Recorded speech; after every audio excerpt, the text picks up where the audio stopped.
today. It Yes. is preparing. We're doing it. I'm so excited. Amazing. Cool. It should come up any second. It looks like it's live on Facebook. Yeah. Yeah, I think we're live officially. So yay, we're doing it. We're doing it. Woohoo. All right. So I'm so excited today for everybody watching. It is another day of Spotlight on the Shadow Seekers. And today I have the incredible Angela who's coming on here today, my witchy woman in her black. Yes. And we're going to talk about that. But she's coming on here today to talk about her experience in both Create Your Light Academy and Radiate Your Light Academy, which is the program that comes after Create Your Light. That's for alumni only. So we should just get right into it and explain to people why I'm so surprised that you're wearing all black, because I feel like when we met, you were like the epitome of love and light. You were like so angelic with your energy. Everything was so light and bubblegum and like, look at you, babe. Oh my God. It's been definitely such a transformative experience on so many levels. One of them being honing into the dark feminine, which, I don't think a lot of what society understands is before we really started to evolve into this type of lifestyle, there was a woman who, it was a matriarchal society, and it was all about woman and sharing the love and the light and the connection with the moon and, the light goddess, the dark goddess, the triple moon goddess, and this fear around dark and light. So this was sort of something I think I was sort of torn with when I started, because again, I felt so love and light, and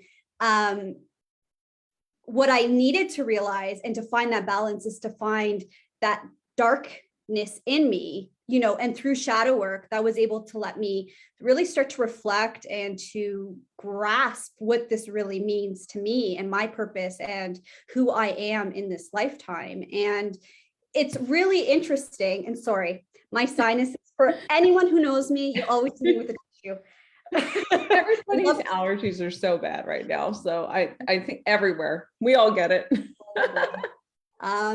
And back to, just repressing. So I used to wear black a lot of time in my teenage years. This was like one of my colors as I was going through a really heavy phase in my life. I really resonated with black, and I used to wear black a lot. But I think through this, being told, why are you wearing dark colors? Because again, society doesn't always fears the dark, right? I was getting told, don't wear black, don't wear black. So, over so many years of hearing this, that's what I started doing, not wearing black. And I started to look at black as almost like the negative part of me. Mm-hmm. And it wasn't through, really digging deep into my shadow and getting to root causes of things. Wait a minute, no, black is not such a shameful color or color to fear. It's actually powerful. It's symbolic in so many ways and transformative. And, my roots always told me in my root, like it was like, wear black, wear black, wear black. And I suppressed that. And I'm finally just starting to take power of that again. And it feels, I don't know, great to me, It's like just feeling comfortable in your body, like whatever you know that you need, instead of doing what other people make you feel like you're supposed to need. I think duality is such an interesting concept to me, because I feel like ever since we're young, especially women, more so than men, we're taught to behave and think in certain ways, but the ideas are usually oppositional. Whereas either be, like a virginal, angelic, whites, pinks, like really to show off in that way, or be the vixen, be sexy, be dark, mysterious, but you can't be both, or at least it feels like you can't be both. And I feel like you're a perfect example of the fact that you can actually, in fact, be all the things. Exactly. And I feel it's just a lot of unlearning to relearn what society has instilled into us, the societal structure that has been created, again, based on white, powerful men, and the demonization of women, the demonization of minority groups, the demonization of anything that they basically want to be able to instill that power, that fear and control. is something that I'm unlearning to relearn. And I'm getting back to the roots of what a true woman is. Yeah. And, it's wonderful to actually see it in a different light than what I grew up knowing it was, right? It's so cool. What role did shadow work play in this awakening for you? For me, oh boy, where do I begin, No, that's Danielle? a good question. So I actually found you through TikTok. This was maybe 6 months. So I had about 6 months before I actually, from my spiritual awakening. Now, this happened when my grandmother passed away. I went through a little spiritual awakening. I started to really try to make sense and dig deeper into, life and death, and started really looking into, I think there's a YouTube documentary called The Science of the Soul. It talked, because again, I needed to relate it to science. That was my way of being able to step into the spiritual piece, is that I needed it to make sense in my brain, the logical sense. So I took 6 months. I met with a healer when I went through my spiritual awakening, took 6 months just to really decompress, digest everything. I didn't feel like I was ready at that particular moment. However, everything just found its place because I waited those 6 months as I was, just doing my thing. You mysteriously just popped up on my TikTok one day. Yeah, basically. And just totally resonated with everything you had to say about shadow work and just, the subconscious and the unconscious part of the brain and how it just really works. And, I think part of me really resonated with this as well is just my background with child development and learning about the brain and how it works, right? So a big piece, what I was already starting to do unknowingly, just through, because I went back to school and I'm in the process of getting my master's of teaching. I'm actually at the final finishing line. I'm so close. So close. But it was really, this whole process of me doing things that I never thought I could do. I was basically told I could never be university material when I was younger. Up until this point, I started already going, I guess, starting to get to that alignment of finding myself and figuring it out. And it was through getting into the masters of teaching, them even taking on a spiritual approach, which I don't even know how much they even realize what they're doing, but the mindfulness, again, I think this is something about, we could talk about the mainstream media too, and how it's coming along, but the mindfulness, they teach a lot about indigenous. So just about the 7 principles of spirituality, that the knowings, the teachings that they have, just self-care, words of affirmations, all these little things were starting just to synchronize and add up. And then when I found you, it was like, boom, the icing on the cake. And I transformed in those, it was in July. For 2 months, we had your course. The amount of transformation I made from someone who used to be so quiet, so self-conscious, and being just my authentic self, really helped me break out of that cycle and to get into my comfort zone and, to really start using my voice and to be able to really self-love and just have this confidence that I never knew I really had. So it's basically transformed me into this person that I'm so happy and fortunate that I'm becoming, so a lot of growth. It's amazing. You're amazing, because I remember that first phone call that we had when it was like, is Create Your Light Academy right for me? And you were really timid on the phone. And it was very much like, I'm not sure, I don't know. Like, I think I could. And look at you now, like you just show up. Like if anybody wants to follow her on social media, like she just shows up unapologetically every single day. And your voice is loud and it's strong. And I think really integrating your shadows and bringing that dark stuff up to the surface and letting it be part of you has made this huge shift in how you show up, your energy, how people see you, and your comfort level in your own body. You can see the difference. Right, definitely, 100%. And I think if I can just, I couldn't recommend it. Like, I don't even have the words to express how much I recommend this program for anyone who really wants to start to heal and become the best version of themselves. Like, this program was it for me. And this is coming from someone who struggled with mental health for many, many years. I started probably at the age of 14, really struggling. I was I was hospitalized for suicide. I just went through a really, really dark period. And to the point, like I was really questioning myself, my purpose, who am I in this world? Why am I here? Like it really was a lot going on. And then a lot of deaths of close people around me, and people around my age started happening, and it increased that really wanting to know, and like why in life for me was just so difficult. I had a really hard time with my upbringing, and it was not like I know my parents did the best they could with the tools they had and everything, but that authoritarian parenting style that was put on me at such a young age, and just this tough love, and I just never felt good enough. I never felt like I could be anything. I felt very small and minimal, really. And it was really through going through all these hardships and struggles. The other piece was I was also misdiagnosed and labeled with something a lot more severe than what I right now it's generalized anxiety. To be honest, I don't know anyone that doesn't have some form of mental health. Like this is really how embedded it is in our society. Whether it's just not being able to sleep well, or it's whether you're just constantly thinking things over and over again. Like these are things, little subtle signs that, people may not necessarily clue in and look at it as being a mental health related, and that, they should start taking care of themselves better, or learning self-love. Like they're just not aware of this. And, it's just basically through my own, again, unlearning to relearn.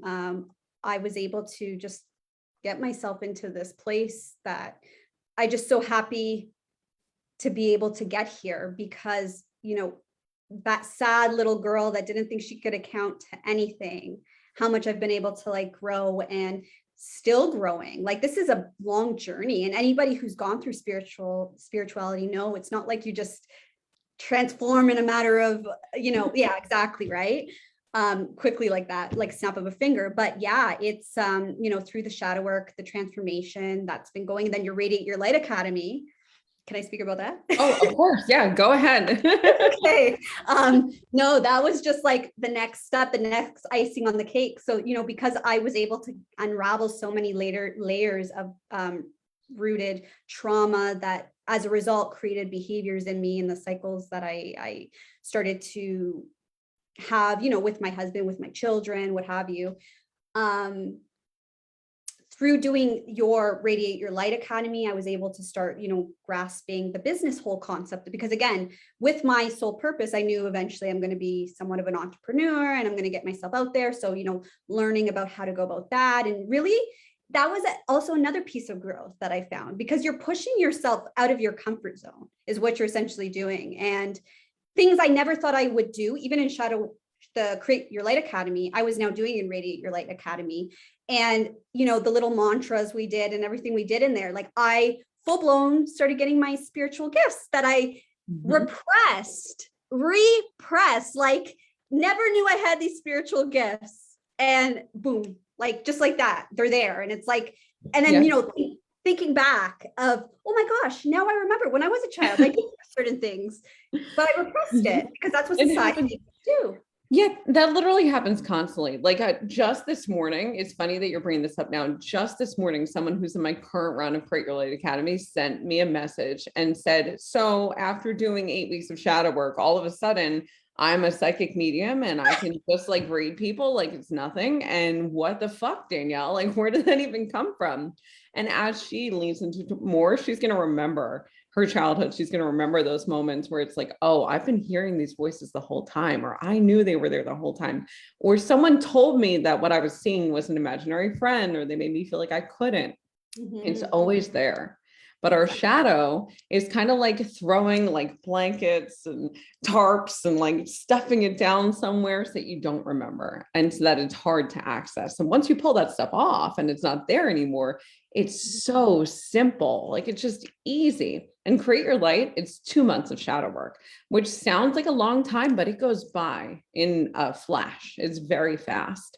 But the meditations that we have are things that you can do over and over and over again. So there's never an end to it, because any healing is a journey that's just going to happen throughout your life. But with Radiate Your Light, because it is so business focused, we take it and we kind of hone it in and really dial it in and make it specific to the work that you're to do when you show up in the world, which is something that gets addressed at the end of Create Your Light. We talk about soul's purpose and how to find it. And so many of us do have a soul's purpose that's related to being helpers, being people who are kind of anchoring in the light on this planet, or anything along those lines. And Right. when that happens, it's like, well, great. Now that I know that, what do I do? And that's the point of Radiate. It's like, now that you know that, what do you do? Let's figure it out. And people Yeah. come in at all different points. Like some people come in and it's like, yeah, I already have a business. I know what I want to do. I just need to make it grow. And other people come in and go, I have no idea. I don't know what I'm supposed to do, but I'm here to figure it out. Yeah. So yeah, it's wild to see the difference between everybody and how everyone kind of ends up in a similar place of feeling like they got it. And it's great because I was able to witness this firsthand with the lovely, amazing group of women I got to So cool. and Radiate Your Light Academy with. And, you know, even one of the things that I want to mention in Create Your Light as well as Radiate Your Light is the wonderful connections and friendships you make. And I remember one thing you had said that stood out to me when we took the Create Your Light Academy was, you know, how you like to make this group based. And for whatever reason, what you've noticed is everybody who ends up being in that group at that specific time, how a lot of them end up being connected, whether it's through past lives or what have you. And, you know, even for myself, I personally experienced this with one of the other girls in the group. Yes, you did. Yeah. So it was just amazing because even though the perspective was a little off, because obviously when I'm seeing something and someone else is envisioning something, we're always going to have a little bit of a different perspective because that's just the way our experiences are shaped and how we see things. But it was just amazing, the resemblance. And, you know, because you build such great bonds, like I remember me and this particular one of my friends in there now that I could say is a friend, we actually would meet up even after Create Your Light and like do our own little shadow work to pick up on even more of that past life together. So it's just amazing the friendships work and the connections we're making. I know, it's so cool. And it happens like every single round. Like you've had a past life with somebody in that group, if not more than one person, or there's someone that you were meant to meet in this life that you're going to do something with. It happens constantly. Like just yesterday, a podcast episode released from 2 women who were in Create Your Light at different rounds. One person from the second round and one person who did it only a year ago. And they connected in the alumni group. And I think they do have that connection. And it happens. And it's amazing when it does, because it's like your soul just feels like, oh, I know her. Like it feels like home. It does. It really does. It's so cool. Yeah. It's an amazing feeling. I know you brought this up before, and I do want to address it because it is important. I feel like with mental health issues and the things that we all experience, it's so normalized, but it's not normal. In fact, I used to be a professor at Penn State, something not everybody knows about me, but you do.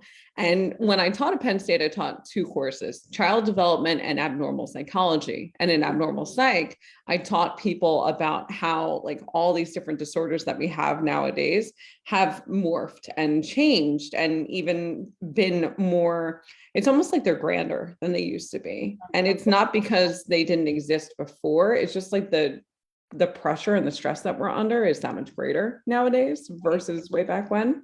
Yeah. And in child development, I talked about how the brain develops, because that's a huge piece of the puzzle, and how everything that we go through and all of our experiences shape what it is that our life looks like from the time that we are born. And something that happens now that didn't used to happen in the days of like cavemen, when Homo sapiens first started showing up, is that we are constantly in fight or flight. It's like our normal state is generalized anxiety disorder. And it's kind of rare for people to be in a resting state, even though that's the way that we're supposed to be. And it is the ultimate goal of shadow work, to get us into that resting state all the time. at resting, our brains should be slow. Like we should not be having racing thoughts. We shouldn't be having foggy thoughts where it's like you can't access what's going on in your head. Your heart rate should be nice and slow. Your breath should be full, and it should be happening in your diaphragm, not in your chest, which is the wrong way to breathe. Your shoulders should be relaxed, and it should feel like you could just fall asleep all the time versus what we feel, which is like, I need to go, I need to hustle, I need to get out there, I need to just move. And that feeling is anxiety. It's adrenaline and cortisol running rampant throughout our bodies. Right. And I know that you did have that misdiagnosis and things have shifted for you since then. So maybe you could speak a little bit to how this has changed for you. And I know it's something you're still working on and always going to be working to get it more, but what's it been like for you? So for me, it's been wonderful. I'm actually almost being able, so it's one thing to know things, but then it's another thing when you actually get to this consciously aware state where you take what you know, but like you almost remove the emotion from it in a way. And you know, this is what I think society really struggles with, and this is why mental health is so prominent, is the fact that, you know, things that are toxic in society that happen to us, like someone may, you know, have a bad day and they come in and they're all grumpy and they're mean, let's say with you, or they say something nasty to you, which everybody experiences these little comments here and there through family, through friends, whatever you want to say, you know, jokes that are they have that negative undertone, like you sort of know there's some truth to those jokes. Like a bite, like somebody's just kind of giving you like a little bite. Exactly. So we're so used to this that we always think, and now this is me as an empath coming in, because I almost feel like I was a toxic empath, because what I was doing was I was taking that compassion and that empathy I had for others by saying, it's okay, they're tired today. It's okay. You know, giving them that second benefit of the doubt. And instead of saying to myself, wait a minute, you know, not only are they taking my power away from me, but now, you know, and back then I also had self-confidence issues. So they were not only taking their power, but they were also taking away my confidence and my ability to who I was as a person and why I felt so small, because I didn't believe anything more. Because when you're told you're not worthless, but you can't amount to anything, or if you're told, you know, and I'm not even saying it has to be in those exact words. I'm just using these type of terms. Yeah, it's like you're the emotional punching bag. Exactly, right? You become that, and this is where like you build up to the point that what I was doing, and I was totally not even unaware, I was disassociating my emotions. Right. And dissociation is so common for women. It's something that we naturally do because it's how we protect ourselves. Instead of fighting back, it's like you literally feel sort of like your soul is leaving your body in some kind of ways so that you can take it. So that if somebody's giving you those emotional punches, it's like you're not feeling it. You're just taking the punch and you're just letting it be. And for my life as a therapist, one of the things we used to work with people on is differentiation. So it's like, instead of feeling like you're the emotional punching bag and like people are hurting you, it's like you kind of separate the emotion out of it, like you were talking before, where it's like, no, that's their problem. That has nothing to do with me. So you're not making excuses for their shitty behavior. You're just separating yourself from it and going, I'm not letting their shit behavior impact me. I'm not taking ownership of it. It's not mine. And that makes all the difference. And for women, that can be hard to do because of how easy it is for us to dissociate. It's like we just leave those lower chakras and boop, we're up, we're out, and getting back into our bodies is really hard. That's where we see a lot of issues around like womb work stuff, where it's like inorgasmic, infertility, cysts, any issues with your embryos, like just everything lower body, or even just feeling like you can't get grounded, which is an issue for anybody with anxiety. It's like you can't get your feet back onto the floor.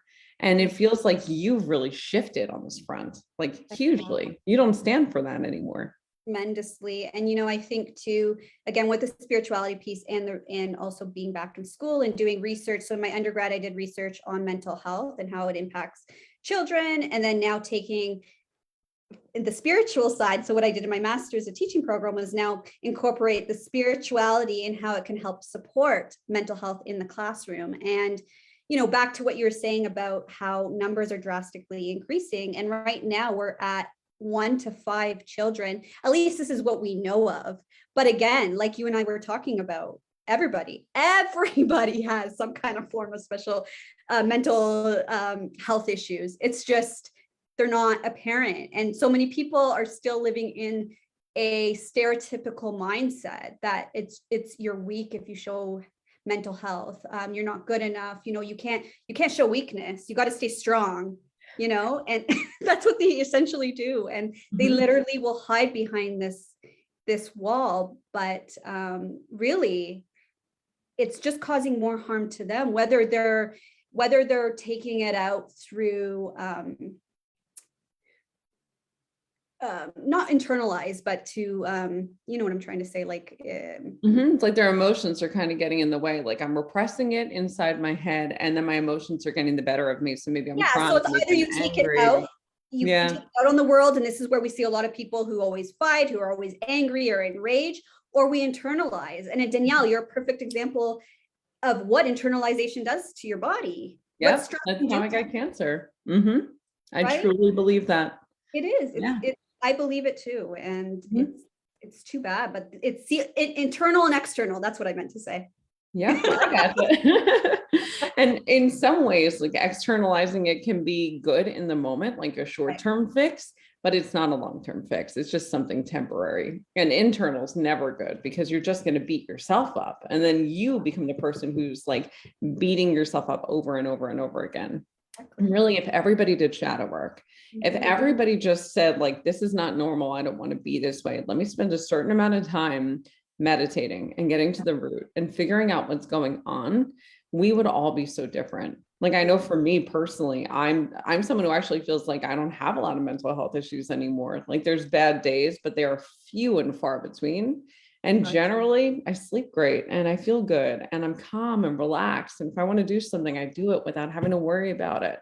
And I try to teach my kids the same things. And that's the way that we should be. And I think shadow work for me has been that vehicle that's gotten me there, which is why it's something I'm so passionate about, because it is a way through. And if everybody did it, we'd all find our way through. So that's the goal for me. I'm just going to keep spreading this around until everybody's doing their shadow work. I totally can second that with you. I think it's almost like you take us into this unconscious state and then you help us heal it. So not only are we seeing it, like you're actually getting down to the root of it and we're actually beginning to heal, which not, and this isn't to belittle because there's other therapies out there. I get that. And, but with those therapies, what I find a lot of them don't get down to the root cause. So they're teaching you skills on how to cope with these. But at the end of the day, it's like wearing a mask, right? Like it's all surface level. It's all surface level stuff. If you really want to change, if you really want to transform, if you really want to get to those deep rooted behaviors to really be able to transform, shadow work is what, like no question of a doubt. Like this is it. I totally agree. The way I used to think about it in my head before I switched out of being a therapist, but I had started doing shadow work, is therapy for me was almost like if you have like, let's say like a bunch of weeds in your garden and it's like you're mowing over them. Whereas shadow work is like, no, I'm going to pull this out at the root. And you're seeing those like long dangly roots that come up and snake through the grass and you're like pulling them all out. That's shadow work to me. And then it's not just pulling them out and leaving a hole there. It's like, no, like let's give that a little bit of TLC. Let's plant some flowers there and make it feel good again. So it's not like we just rip this out and see you later, because that doesn't feel good either. No, definitely not. So yeah, totally. It makes such a difference, It does. And, just to those people that fear it, I know timing is everything, but they're really, really, really, I couldn't express more. There's really nothing to fear. Like there really isn't. If you have that commitment to yourself that you want to become a better person, okay, you might hit some raw core moments in life where you really need to face it to be able to heal it, to get through it. But like it's nothing compared to the end result. It's just beautiful. I totally agree. Well, tell everybody about you and like the business that you have now and the work that you're doing. So I'd love to share that with everybody that's watching. Okay. So I'm expanding, I'm growing as I'm growing in this whole transformation of, you know, taking the Create Your Light, Radiate Your Light. Now doing this Shadow Cert course, which I'm so excited about. So first and foremost, I am doing some spiritual consultation, whether you're new in your awakening or, you know, you're feeling stuck, you're not too sure where to go to next. I'm always here just to offer that intuitive consult side of things for people, as well as I'm doing some tarot picks through email, 1 card or 3 card picks. And I'm in the process of, and I should probably in the next few weeks be offering Akashic Records. So that will be something to add to my list. And then it's growing. Like next thing will be shadow work. And I'm looking forward to being able to create that and some kind of program around that. So I'm just really looking forward to, I feel like this next year, you know, I just feel so strongly that things are just going to keep going up and up. I mean, we've seen it, right? Like people might not know this, but with shadow work, it's not always looking into the past. Similar to Akashic Records, you can also look forwards, and nothing in the future is set in stone. It's like there's a bunch of different paths, take them or leave them. And the choices that you make will either align you with one path or shift you to a new one. And one of the things that we've seen for you is that the path that you're currently on is going to get you to this place where you own a retreat center, and people are going to come to this place. It's going to be like a spiritual mecca to do all these different things with leaders, with healers. And it's going to be so powerful and so beautiful. And the work that you're doing now is laying the foundation for that. So that when it comes, I'm getting goosebumps now. So that when it comes, it's just going to be like a nice, easy transition over into what that is going to be at its like fullest potential. So if anybody's interested in working with Angela, I will say that she is someone who is incredible to connect with, especially if, of course, especially for somebody who is like, I don't know what I'm doing. This is brand new to me. Anybody who considers themselves like a baby witch, like this is your girl, because Angela is someone who's walked that path before, and she understands the science, she understands the spirituality, and she can help just kind of move you forward in a way that's comforting. I need to add something to that. Yes, please. Don't listen to society of what a witch is. It's not demonized. It is not bad. Trust me, I had a hard time at the beginning because I always wanted to call myself a healer because it was like, oh, I got to keep in the light. Like healer sounds so much better, but really witches are healers. Like in anything, you're always going to have, like, of course, you're going to have the dark magic witches. That's another group on its own. In the same way that we have shitty doctors. Exactly. That doesn't make all doctors bad. Some of them are fantastic. A lot of them are fantastic. Exactly. So the fear of the word witch, I just want to share with you all. It's not that terminology. Please do not think it's necessarily negative, because it's really not. The more you know about it. Yeah, I need to make like a whole post on TikTok about this, because you know, I gave you the whole story behind the origin of the idea of like the green cackling, broken nose, black. No, I don't think you did. I haven't. Okay, I'm going on TikTok later and doing that, because that's a story I share and Create Your Light all the time. So I don't know how you missed it. I'm gonna go record a TikTok when we're done. So I'll look out for it. Yes, I will tag you in it. So now that that's all said and done, I'm gonna go record that TikTok. Tell everybody how they can find you on social media so that they can connect with you there. Sure. So I'm on Instagram. My name will be awaken.with.ang, A-N-G. So they could find me there, or on TikTok, and it's all one word with no dot, awaken with Ange. That makes it so simple. And if anybody has questions for you, can they put them here and then you'll come back and answer?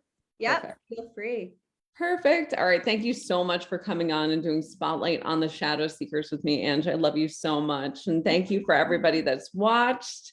I will see you all tomorrow with another round of Spotlight on the Shadow Seekers at 3 p.m. Eastern Standard Time. Bye, everybody. Bye.